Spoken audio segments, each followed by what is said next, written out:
While you sleep tonight, your savings will shrink unless you understand what I'm about to tell you about Bitcoin. The dollars in your account are being silently drained by a system designed to make you poorer each day. Throughout history, governments have printed more and more money, making your savings worth less over time. Bitcoin changes this game completely, and you might need much less than you think to benefit. And today, I'll share why owning just zero point 0.1 Bitcoin could secure your financial future and protect you from never-ending inflation. This amount might be your ticket to never being poor again. But first, we need to understand what makes Bitcoin fundamentally different from the dollars in your bank account. Bitcoin has a hard cap of 21 million coins. That's it. That's all that will ever exist. This isn't just some promise, it's mathematically enforced by the Bitcoin protocol and secured by thousands of independent nodes around the world. Unlike dollars, euros, or any other government currency, no one can simply print more Bitcoin when they need it. Not even Satoshi Nakamoto, its creator. There are about 8 billion people on Earth, but only 21 million Bitcoin will ever exist. If Bitcoin were distributed equally, each person could only own about 0.0026 Bitcoin. That's just 2.6% of 0.1 Bitcoin. Research suggests that around 3.7 million Bitcoin are already lost forever due to forgotten passwords or lost private keys. This brings our actual available supply down to about 17.3 million Bitcoin. Having just 0.1 Bitcoin puts you in an incredibly rare position. Let's look at something we all understand: housing prices. This perfectly demonstrates how Bitcoin differs from traditional currency. You see, in 1940, the median home price in the United States was less than $3,000. By the 1980s, it reached about $70,000. Today, the median home price in the US is over $400,000. That's not because homes became 133 times better or more valuable. It's because the dollar has consistently lost purchasing power through inflation. The government can print unlimited dollars, so each dollar buys less over time. Now, let's look at that same house priced in Bitcoin. In 2011, a $300,000 house would cost about 300 Bitcoin. In 2017, that same house would cost about 30 Bitcoin. Today, that house costs around 3 Bitcoin. And if trends continue, by 2030, that same house might cost less than 0.5 Bitcoin. See what's happening? When priced in dollars, everything gets more expensive over time. When priced in Bitcoin, everything gets cheaper over time. This is the power of a truly scarce asset versus an infinitely printable currency. So why is 0.1 Bitcoin potentially significant? Let's look at some scenarios. Scenario 1. If just 1% of the world's population, 80 million people, wanted Bitcoin, each person could only have 0.21 Bitcoin on average. Scenario 2. If 5% wanted Bitcoin, 400 million people, each could only have 0.04 Bitcoin on average. Scenario 3. If Bitcoin became a global reserve asset and 25% of the world wanted some, 2 billion people, each could only have 0.008 Bitcoin on average. So owning 0.1 Bitcoin today potentially puts you ahead of 99% of the world population in terms of Bitcoin ownership, forever. Think about this. Today, 0.1 Bitcoin costs around $10,000. That's definitely not pocket change, but it's within reach for many people through regular saving or dollar cost averaging. Saving just $100 per month could get you to 0.1 Bitcoin over time. But here's the catch. This window of opportunity won't last forever. Let's look at how living costs evolve differently in Bitcoin versus dollars.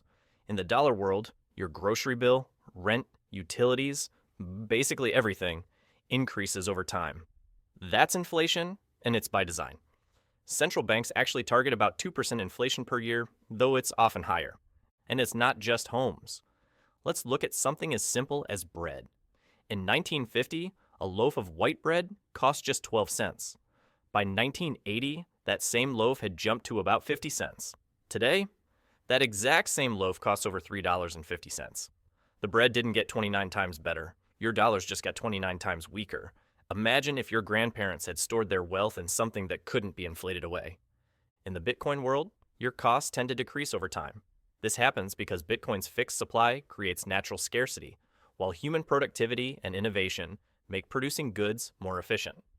Since 2011, the dollar has lost over 30% of its purchasing power. During that same period, Bitcoin's purchasing power has increased by over 10 million%. This is why I tell people, you don't buy Bitcoin to get rich quick. You buy Bitcoin because it's your financial life raft in a sea of endless money printing. Bitcoin has another feature that makes it even more scarce over time: the halving. Every 4 years, the new supply of Bitcoin gets cut in half automatically.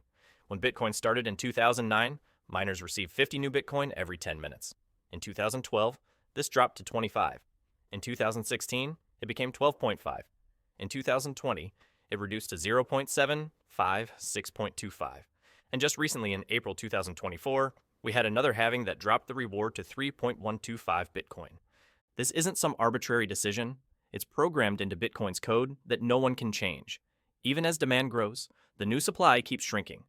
This makes each Bitcoin, and even small fractions of a Bitcoin, increasingly rare. Imagine if gold mines produced half as much gold every 4 years until they eventually stopped completely. How would that affect gold's value?